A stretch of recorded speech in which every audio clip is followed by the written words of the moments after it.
Hadis ke-37. Rahmat Allah Subhanahu Wa Taala berkaitan pahala dan dosa.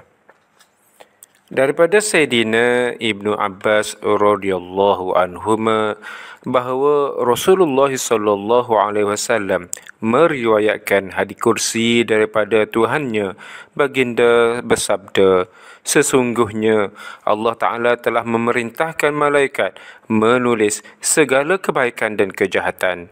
Kemudian dia menerangkan hal tersebut.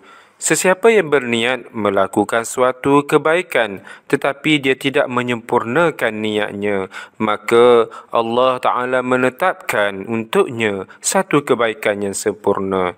Sekiranya dia berniat melakukan kebaikan lalu dia mengerjakannya, maka Allah Ta'ala akan menetapkan untuknya 10 kebaikan dan digandakan sehingga 700 kali ganda. Bahkan sehingga gandaan yang tidak terkira banyaknya. Sekiranya dia berniat untuk melakukan kejahatan tetapi dia tidak melakukannya, maka Allah Ta'ala menetapkan untuknya satu kebaikan yang sempurna. Sekiranya dia berniat melakukan kejahatan lalu dia melakukannya, maka Allah Ta'ala akan menetapkan untuknya satu dosa sahaja.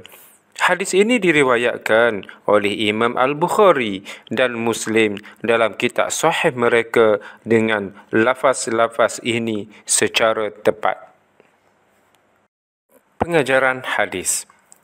Pertama, seorang Muslim sentiasa berniat untuk melakukan kebaikan agar beroleh pahala kebaikan.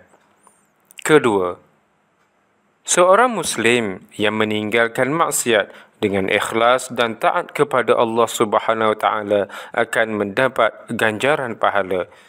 Ketiga, ketentuan balasan baik dan buruk adalah daripada Allah Subhanahu Wa Taala. Pahala dan dosa juga hak milik Allah Subhanahu Wa Taala.